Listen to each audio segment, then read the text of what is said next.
I opened a noodle shop, with the main feature being free noodle refills. Originally, I just wanted to provide a basic meal for poor people. But one day, a woman brought 6 children in, ordered 1 bowl of noodles, and forcefully asked for 18 refills. Treating my shop like her own family dining hall, I tried to advise her nicely, but she recorded a video instead, scolding me as a black-hearted merchant, and incited netizens to cyberbully me. The next day, a group of local thugs blocked my shop. They ordered 1 bowl and sat there all day. I stepped forward to reason with them, but was beaten to death by them alive. When I opened my eyes again, I was unexpectedly reborn, returning to the day the woman brought the 6 children into the shop. This time, I greeted them with a smile. Boss, a bowl of the cheapest plain noodles. A woman wearing old clothes washed until they were faded white, followed by 6 emaciated children behind her, stood arrogantly at the door. The lead woman was named Yu Qinghe. She had an account on a short video platform with the nickname 6 Treasure Moms Struggling in the City. Looking at her familiar face, my mind recalled the scene of being beaten to death in my past life. It was her who killed me in my previous life. Welcome, please come inside quickly. Bring the children to sit. My enthusiasm visibly stunned Yu Qinghe. She probably pre-planned countless scenarios of scripts where I would despise her. Then she would show her vulnerability to maximize traffic.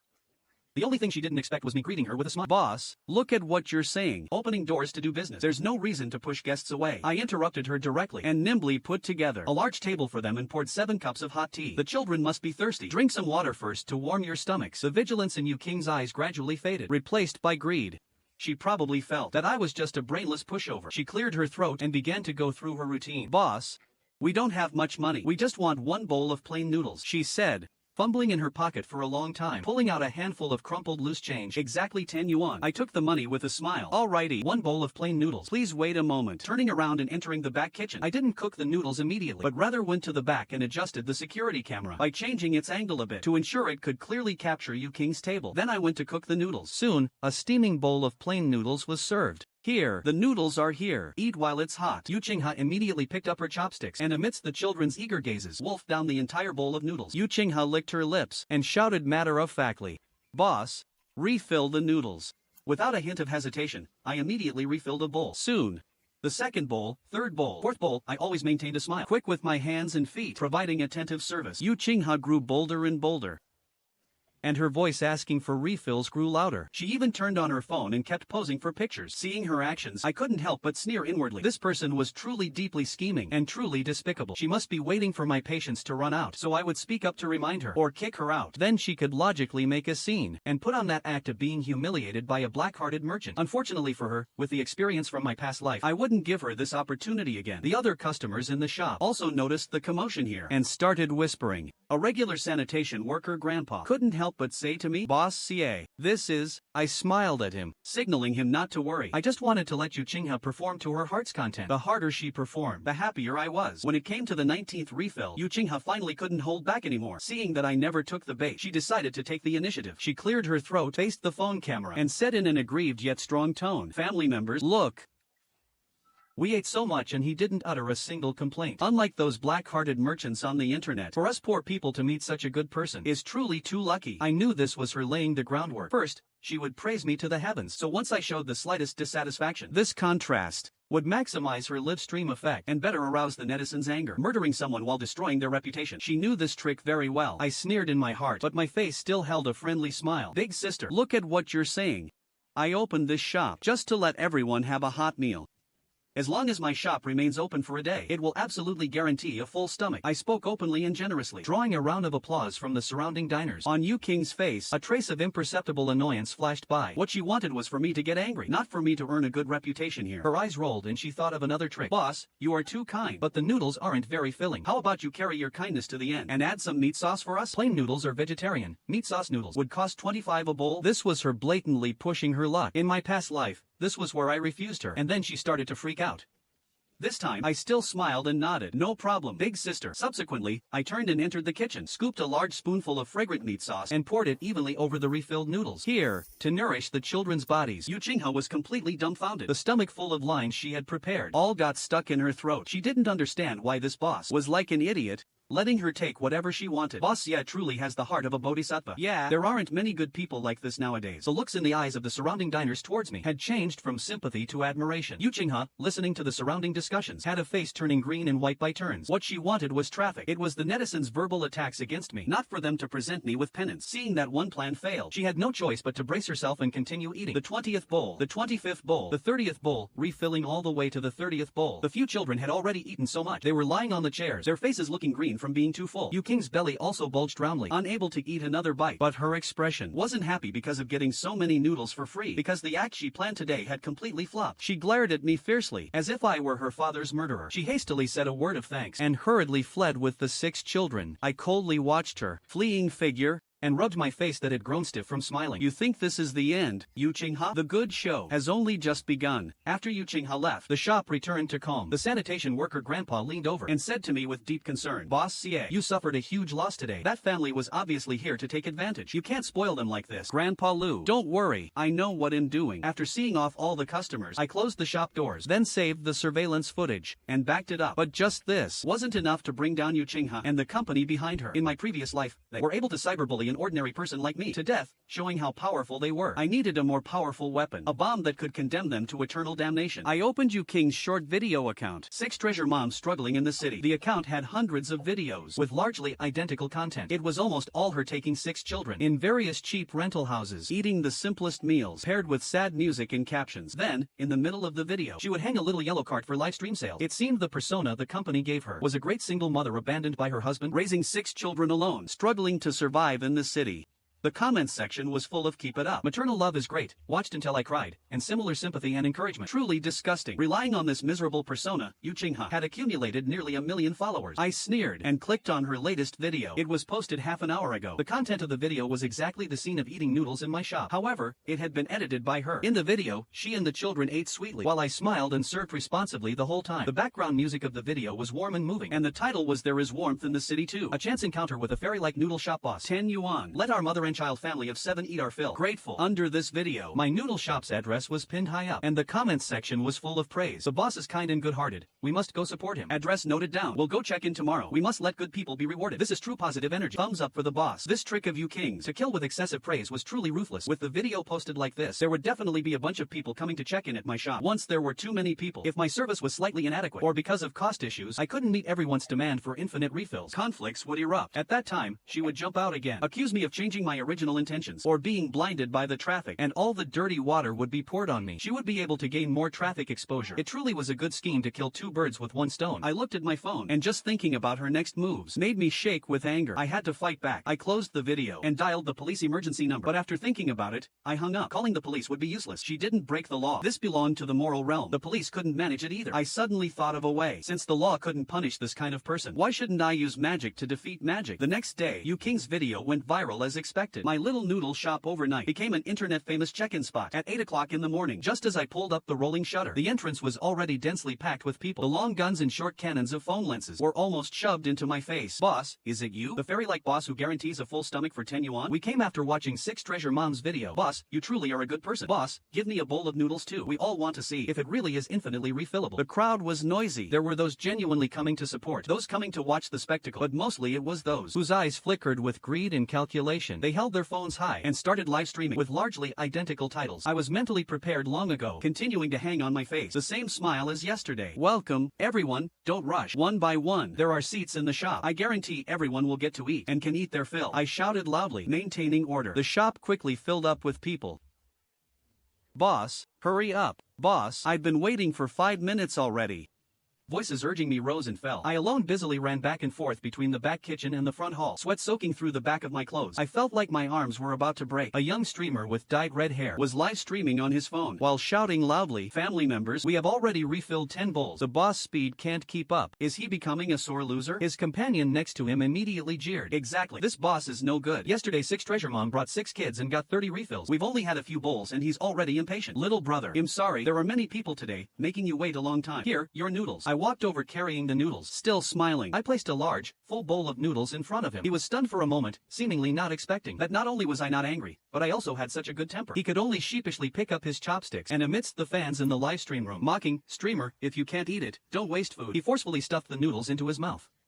The whole day, I received over 300 customers and refilled over 1,000 bowls of noodles. At 10 p.m., seeing off the last customer, I slumped into a chair, feeling like my body had been hollowed out. The day's revenue, after deducting costs, resulted in a loss of nearly 8,000 yuan. Grandpa Lu came again before the shop closed. He wasn't here to eat noodles, but to help out. If this continues, your shop will be eaten out of business. I shook my head and from the drawer, took out an envelope and handed it to him. This is the money I saved over these days. Please do me a favor. After dawn tomorrow, deliver it to the orphanage in the west of the city. Didn't you lose money today? Are you not going to live anymore? Hearing Grandpa Liu's words, I smiled. Yu Qinghe and her group of streamers would never dream that all the things I would do next would plunge them into an abyssal chasm. It's fine, Grandpa Lu. What I want to do is give back to society. No matter how they make things difficult for me, I can't forget my original intentions. Grandpa Lu looked at me with complex eyes, which ultimately turned into a long sigh as he solemnly put away the envelope. After seeing off Grandpa Lu, I closed the shop door, took out my laptop, and began editing the whole day's surveillance video. The ugly faces of those streamers, those freeloaders, greed,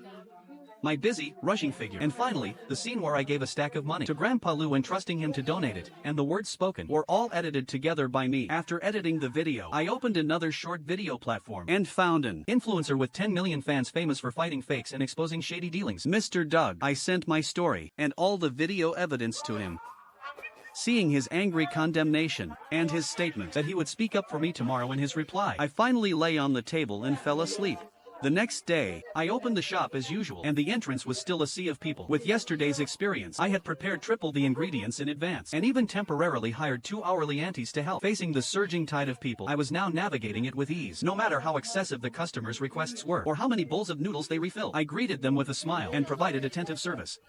Those streamers who wanted to pick a fight, facing my impeccable service, could find absolutely no point of attack and could only resentfully eat their noodles and then slip away dejectedly. At 2 p.m., Yu Qinghe came again. This time she wasn't alone, followed by several men carrying video cameras behind her. It looked like they were sent by BBA Film and Television behind her. She wore delicate makeup today and changed into a respectable outfit. Boss CA. We meet again.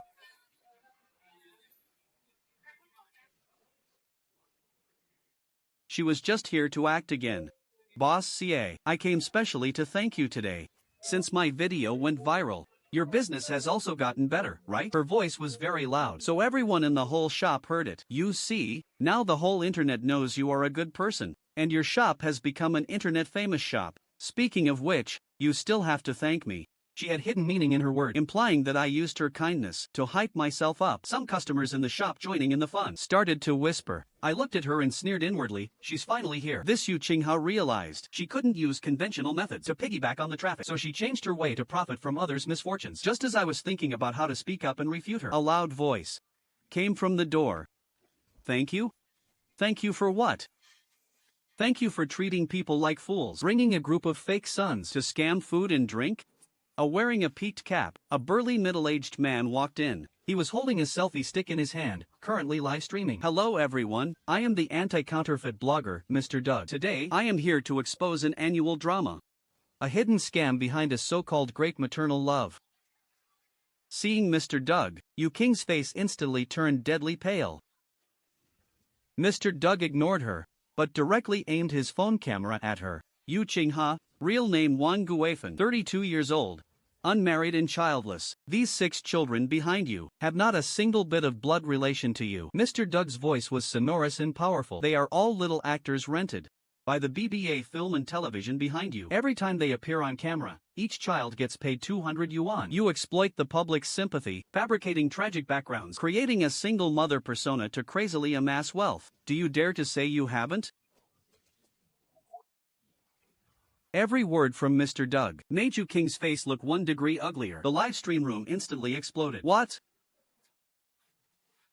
My God, this is too disgusting. Consuming our sympathy. I knew it. What kind of mother takes advantage like this with her children? Yu Qinghe completely panicked. She pointed at Mr. Doug and started screaming hysterically. What do you want to do?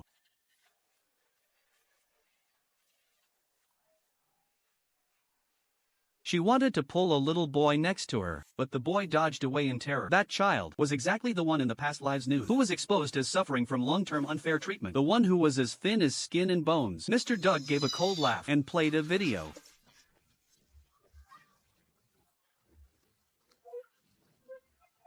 The woman in the video was exactly the mother of that little boy. Yu Qing's lies were ruthlessly exposed. She slumped to the ground, her face like dead ashes. Stop filming. You are violating my portrait rights. Turn off the live stream immediately. Otherwise we will sue you.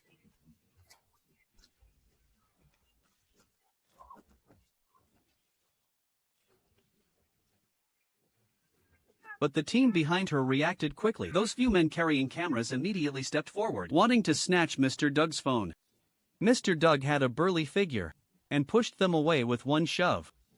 I don't care if you sue me or not. I'm telling you, don't touch me, otherwise I will call the police and say you attacked me. Those people's faces changed, and they dared not step forward again. Seeing that the situation was lost, Yu Qinghe suddenly started acting like a shrew and rolling on the floor.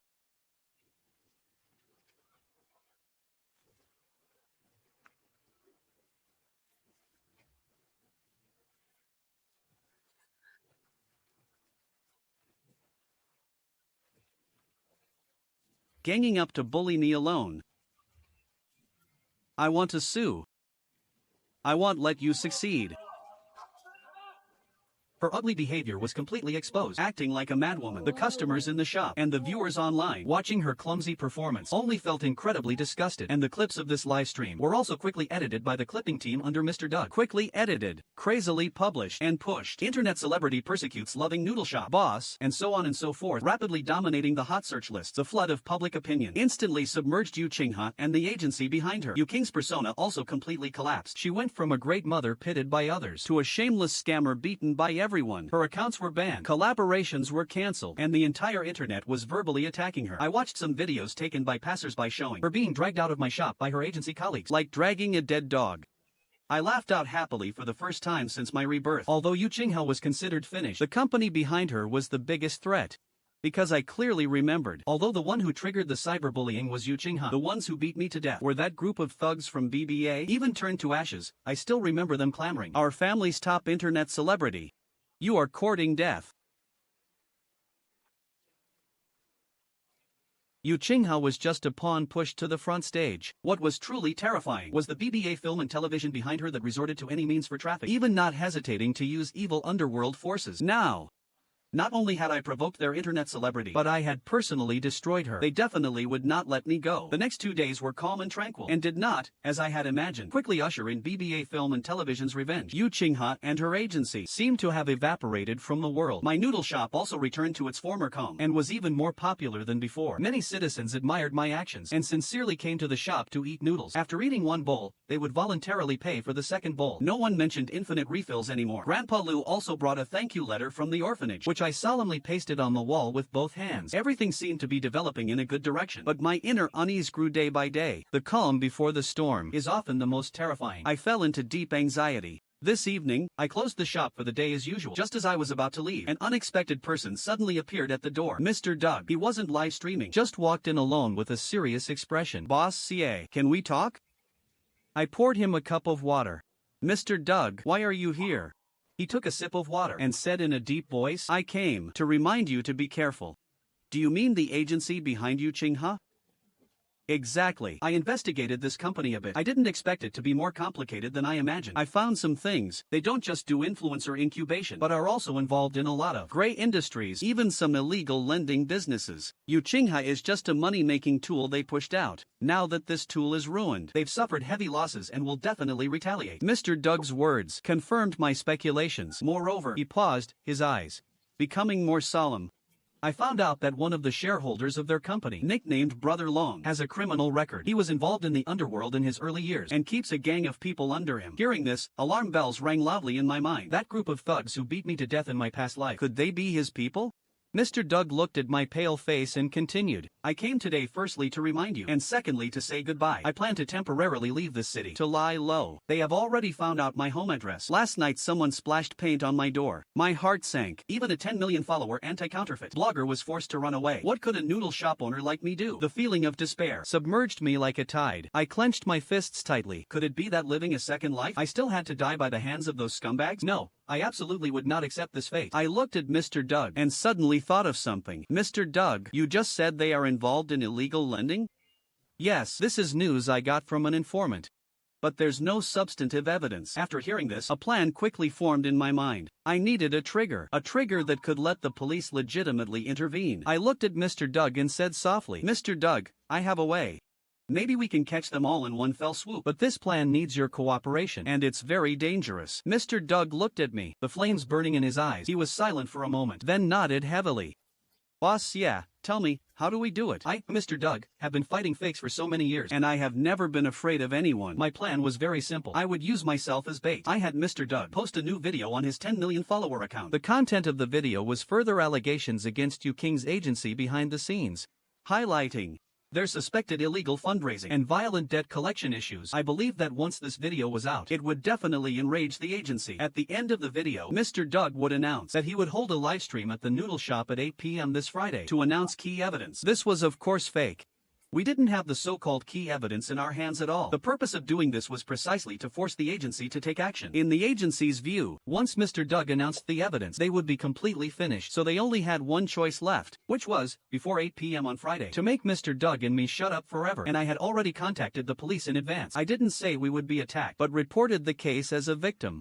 I told the police I received a threatening phone call from the agency, and there were unidentified people destroying things at the shop entrance. Combined with Mr. Doug's video expressing great concern for our personal safety, I requested the police to be able to dispatch officers to protect us on Friday night. The police accepted the report and expressed that they would attach great importance to it. For the next 3 days, the noodle shop operated as usual, but I could feel, in the air, permeated an invisible pressure. There were always a few sneaky figures at the shop entrance, wandering around. I guess that should be people sent by the agency to keep an eye on us. I pretended not to see them, and still greeted customers with a smile every day, cooking and refilling noodles. Friday at 7 p.m., I saw off the last customer and closed the shop early. Mr. Doug arrived at the shop as agreed.